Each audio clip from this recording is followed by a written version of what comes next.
Welcome to a new edition of the Neon Jazz interview series with Singapore-based pianist, vocalist, composer, and educator, the great Jeremy Monteiro. He opened up about his latest 2021 CD, Live at No Black Tie, with his trio of Jay Anderson and Lewis Nash. This is his 45th release, and again proves how he is drawn to the spontaneity of jazz music. He has been a professional since he was 16 years old, and he has never stopped. Over the years, he has performed with the likes of James Moody, Ernie Watts, Simon and Garfunkel, and in magnificent venues all over the globe. In 2002, he received Singapore's highest honor in the arts, deservedly so, the Cultural Medallion. He's got a wonderful story, great insights. Enjoy the interview. Hi, Joe. Nice to hear your voice. Nice to be speaking to you. Yeah, nice speaking to you, man. How's everything going? It's okay. Been busy the last couple of weeks, but now a nice long weekend here. It's Easter weekend here in Singapore. Wonderful. Well, hey, I really appreciate you taking some time out. I'm looking forward to delving into the new album and your life and music. Thank you. Yeah, I've been checking you out as well, man. You're a real soldier for jazz, man. Thank you so much. Oh, man, I appreciate that. Yeah, I'm just standing on the shoulders of giants, man. It's I love doing this. Like all of us, my friend. Yes, indeed. Well, you know, the interesting thing about what we're going through here in the world at large is that, you know, we've all obviously missed live music, and it's very refreshing to see artists releasing live albums, and you've done that. Talk to me a little bit about, you know, the timing of this coming out now as we kind of start hopefully coming out of the pandemic, the fact that it's live. Kind of talk to me a little bit about this release. Well, you know, Lewis Nash and Jay Anderson, they were in Singapore to work with me for the Lion City Youth Jazz Festival, where we bring in top mentors to train, to rehearse, to do workshops, and then play a concert with the youth musicians in Singapore.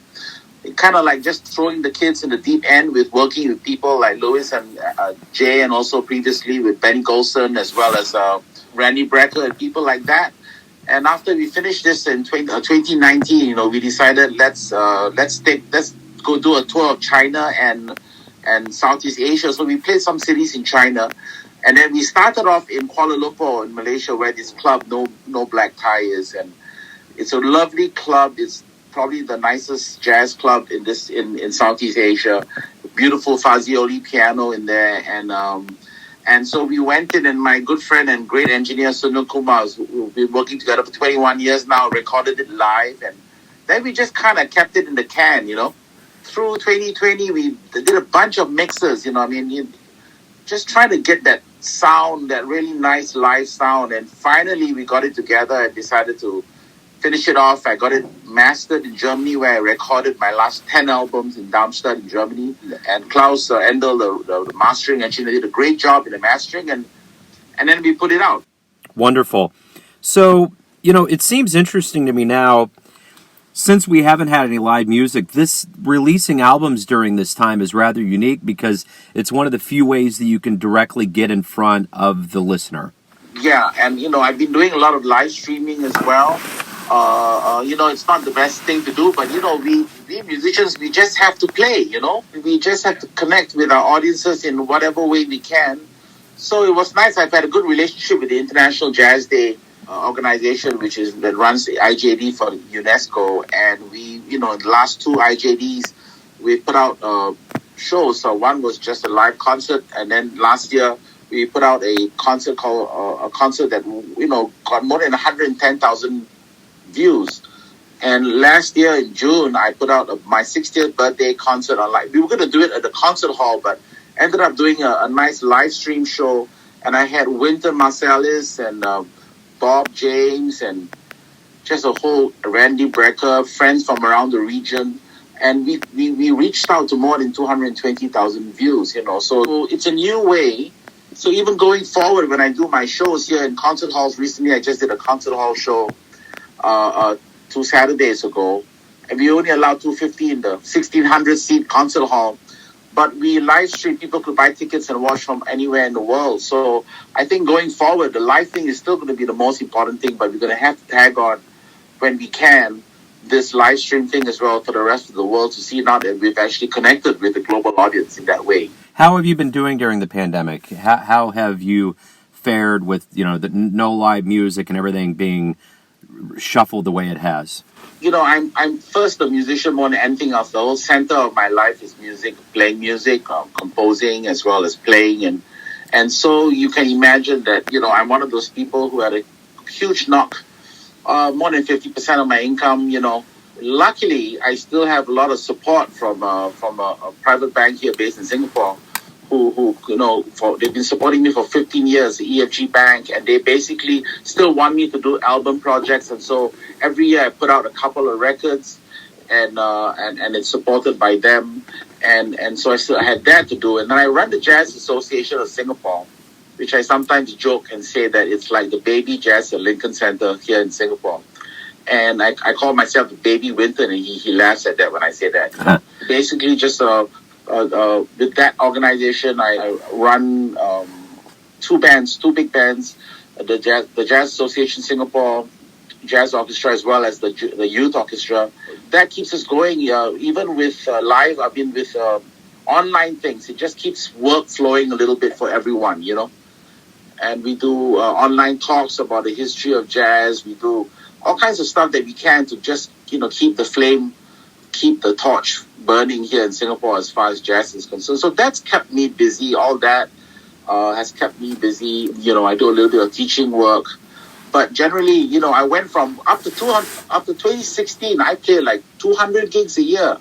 And there was concerts as well as small concerts as well as free concerts and club gigs 3 or 4 nights a week, traveling around the world, playing clubs and, concerts in basically Europe a lot. I played the London Jazz Festival a few times. And 2016, I made a decision to stop doing so many club gigs so that I cut my gigs down to about 50 or 80 a year on purpose because I felt I had too much to do. Club gigs, not so many. I don't need to do that. It's been 40 over years since I've been doing this, right? So then I went down to about 50, 80 gigs a year. And then when COVID hit, man, it was like there were no gigs. There were no live gigs, Missing the money is one thing, but missing the people and missing playing the music and seeing my friends, I think that's been as rough as having to go through the reduction in income. This is your 45th album. You are the king of swing in Singapore. How did this happen? How did you get in your childhood? How did you get this love of jazz that has materialized into such a legacy for you right now? Well, I started playing the piano. My parents started me on piano, like classical piano lessons when I was like 6, 7 years old. Or when I was like 10, 12 years old, my dad used to play both the jazz guitar and the Hawaiian guitar. And he kind of played in that same kind of vein as Herb, like a Herb Ellis, that kind of style. And he used to be a policeman, and then he used to moonlight playing gigs, So and then he used to have jam sessions at home. So music and jazz was around me all the time growing up. And then also he used to buy a lot of great jazz records, including things by Joe, but all those Pablo. Remember the Pablo label? Yeah. That Norman Grant started, basically was all those Oscar Peterson, Joe Pass, Ray Brown, Ed Thigpen, and all those great. So I listened to a whole bunch of Pablo records before I got into any other label. And that was my induction into jazz. I mean, Oscar Peterson was my first hero, until I gave up trying to sound like him because my hand's about a third the size of his, That was really my start. And 14 years old, I remember listening to Quincy Jones' record. Those Tillemans was playing this Ray Brown tune called Brown Ballad, and I was just standing there, 13-year-old boy in my living room, and I had tears streaming down my cheek. And my mom came up to me and said, "Why are you standing in the middle of the living room and crying?" I said, "Mom, I have never heard anything more beautiful than this." Wow. And at that point, I decided there and then I wanted to become a jazz musician. Of course, I played on did a lot of session work. I played more than 300 pop records. I've done like more than 700 jingles. But that was the point. I wanted to become a professional musician and more specifically a jazz musician. Little did I know that 19 years from then, I would step on the stage and play a bunch of concerts with Toots Tillemans as well. But at that time, I didn't know. I just knew I wanted to be a musician, Wow, dream realized. That's a wonderful story. And Quincy Jones is a titan, too. I remember seeing his special on Netflix, and I can't, it's mind-boggling to think how much good he's done for the world of music over the years. Absolutely. I had a chance to actually have a dinner with him in Singapore, a nice, long, 3-hour dinner with a bunch of business people. But I started talking to him about my relationship with James Moody. Like, I worked with James Moody on and off for 15 years. And he didn't care about the 8 other business people at the dinner. It was just him and me. The rest of the people were not even there for him after that, you know. It was so funny. And we just talked about music all night. It was a wonderful meeting. Well, speaking of James Moody, and there's been a lot of other people, Wynton Marsalis, you talked about Ernie Watts, Simon and Garfunkel.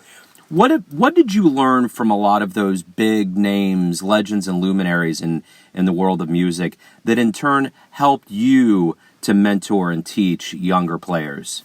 Well, from Ernie Watts, because my longest relationship has got to be with Ernie Watts. We first played together in March of 1988, and then we've done like a bunch, just constantly working together. I produced one of his records called Stand Up for a Dutch label, Odyssey Records. It's out of print now. And what I learned from him was just discipline. Man, this guy is Mr. Discipline, you know. When we went on tour, he was, he just didn't allow musicians who came late were put on probation, and they were more than 50 minutes late for the airport or anything, you know. I mean, he was a nice guy, but he was very cut and dry about the work, you know.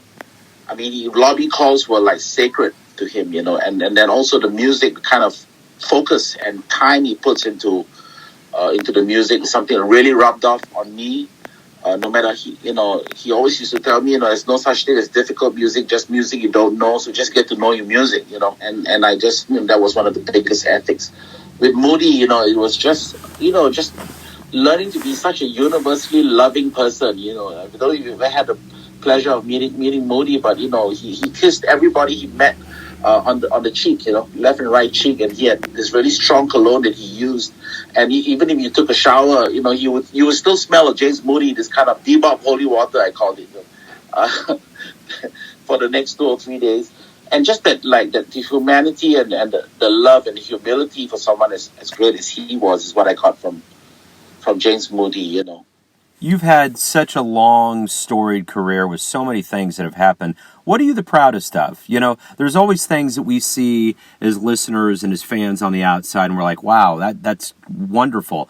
But what is it that you really look back on and think, man, I'm really glad that happened, or I'm glad I was in charge of that? Having done this 45 years, and man, if I really were to count more than 7,000 gigs, right? I mean, it's like, it's hard for me. And furthermore, I'm a Gemini. I don't really have a favorite anything, so it's really hard when people say, name one thing. I guess walking off that stage in Montreal, the main stage in Montreal, that same night that Chick Corea played in 1988, on a night that included Chick Corea and the Yellow Jackets, and Bobby Womack, Mongo Santa Maria, who jammed along with us off stage on my set, I was playing then with L.D. Young and Red Holt, the famous rhythm section from originally with the Ramsey Lewis Trio, and John Stubblefield was on saxophone, and O'Donnell Levy, the great guitar player, played with organists like Jed McDuff, and wrote all the songs in the last Herbie Mann Atlantic record. I mean, I had a great band, and to just see people being kind of a little bit tired after 5 or 7 acts, and then we went on this marathon night, and then just getting up and dancing at the end of our set when we played a funky version of All Blues, and becoming so rapturous about the music. I think that was one of the most memorable times that I've had. But I've had quite a lot of those times in my career, Joe. It's very clear that you love what you do. And that story about, when you heard Toots and you felt it, but after all of this time of dedicating your life to this craft, what's so important about jazz to keep that flame going? Why do you fight so hard for jazz? I love all kinds of music, and I'm also heavily involved now. I've started, I used to write orchestral music, and I won an award at the International Radio Festival in New York in 1991 for a classical folk overture. But my first love is jazz. My face to the public, whether the tire hits the road, is jazz. My first love, my biggest form of expression. I love it so much. Firstly, as you have articulated in your writings as well, that, jazz musicians are some of the nicest, most humble people, and the greater they are, the nicer they are, and that's so true, right? Yeah. I mean, you wouldn't believe it when I asked Wynton to play for my birthday show, man. He said, hey man, you don't need to send me no money, you know. I mean, this is Wynton Marsalis we're talking about, Yeah. you know.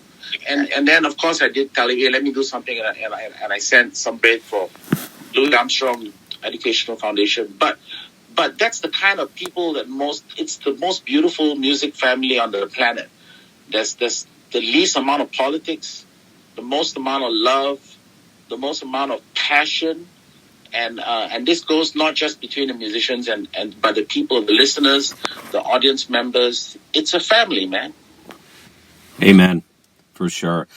What was the first live jazz show you ever saw? I mean, that you had the moment with Quincy and Toots, but what was the first live show that really blew you away?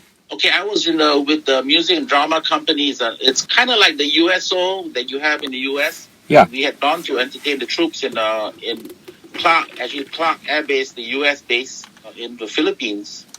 And then the group Seawind, you remember them? Yeah. Seawind was playing at this huge entertainment, this kind of cultural center, the Philippine Cultural Center in Manila. And I went to the show and I was blown away, not just by the musicianship. You know, I ended up recording with Bob Wilson, the drummer and co-leader of Seawind, and years later. But that first show of like the tightness and the compositional, intelligence of their music and how funky they were. Those great horns, Jerry Hay, Larry Williams, saxophone, and keyboards as well. And the first time I heard a concert in Asia with like a really great sound system, because before that I saw a couple of pop shows in the stadium, and they had those old horn-like speakers on the football field, you know, and it sounded like a large transistor radio. But this was the first time I got the whole treatment right, the great music and the wonderful production and sound, and that really blew me away. If you have a dream tonight and you run into your younger self around the time that you were starting out in music, before your albums and everything started going, and you could give your younger person a bit of advice based on what you've learned throughout all the years, what would you say? What would be the advice? Well, I used to be kind of shy. For someone that's regarded as being quite gregarious nowadays, but in my 20s, my teens, because I started off professionally as a professional jazz pianist at the age of 16 and a half. I was a band leader at a club in Singapore in 1977 with my musicians all in their 30s and 40s, but I still was very shy into my mid-20s. I would say, reach out and try and make connections. We musicians and generally artists are very intrinsic. And I think the one thing I really am thankful to my dad for is that he loved the people. And that's what I inherited from him. And many musicians, maybe they love people, but they don't know how to reach out and make this connection. So as much as it's important to get the music thing together, try to learn as soon as you can to know how to reach out to people, audience members, potential supporters, and so on and so forth, because it's part of your life. It's part of your ecosystem, and you got to start building your ecosystem as early as possible in your life. We've had this long absence away from live music, and clearly with the amount of shows that you've played, it's a second home. When the gates open up and we start getting over COVID and you return to the stage and we return to the audience, what do you hope are some of the silver linings that we realize collectively about this long absence from live music? Well, the first thing is I hope that all of us, whether listeners and musicians, stop taking for granted what this beautiful gift of music we have, As a musician, the gift of being able to make the music, and for the listeners to enjoy it, Musicians are listeners too, and I miss going out and watching concerts as much as I love playing them, I think that, if anything, I hope that we don't forget how precious this thing is that we have, and, never take it for granted again, Do you have a dream show that if you could get into a jazz DeLorean and go back in time and see a show and maybe talk to the musician, is there a show that you would love to go see, someone you would love to talk to? I've had an amazing experience. I'm born at a really interesting age. And it's so funny. If I was living in the U.S., I don't know if I ever would have got the chances that I have gotten. Like I got to meet Dizzy Gillespie in 1987. I got to meet Miles Davis in 1989. I never got to meet Charlie Parker. I never got to meet Sonny Rollins, even though Sonny Rollins has come to Singapore, and I know you've interviewed him. I wish I think Newport, Dizzy Gillespie's Newport concert in the late 50s. I think, was it 59, something like that? Man, I wish I was in the audience for that. Everyone has a perception or their version of who they think you are as a person. Your family, your friends, your fans, your students. But ultimately, you wake up every day, you live your life. Who do you think you are? I wake up every day, I often joke and say that I think I'm one of the most I'm the most hardworking person I know, but I also know that I'm the most lazy person I know as well. Procrastination is just, I don't know. A lot of my musician friends tell me they suffer from the same affliction.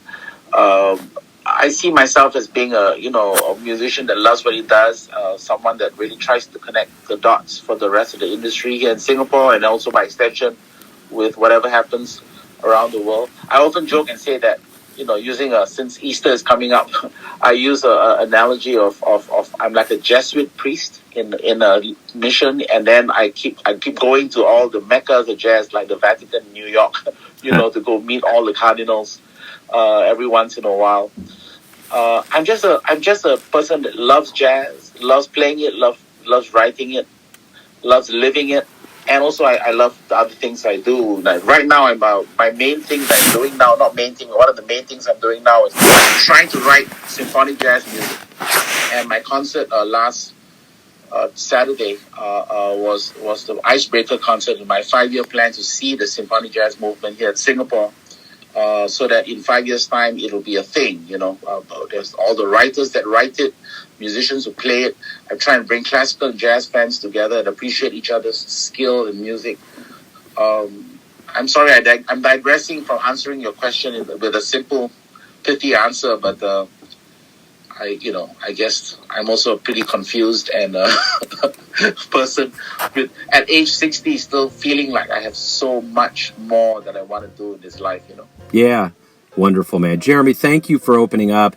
Thank you for talking to us about jazz and your life in jazz and your latest album. Good luck with everything and the return to the live stage. Thank you so much, Joe. It's been a real pleasure speaking to you. Thanks for listening and tuning in to another Neon Jazz interview. We give you a bit of insight into the finest players in Singapore, Kansas City, and spots all over the world, giving fans all that jazz. And thanks to Jeremy for his time, music, and story.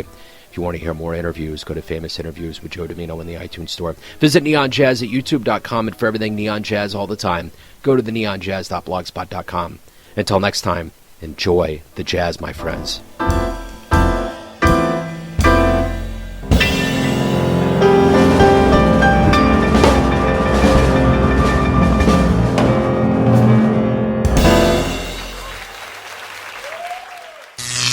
Neon Jazz.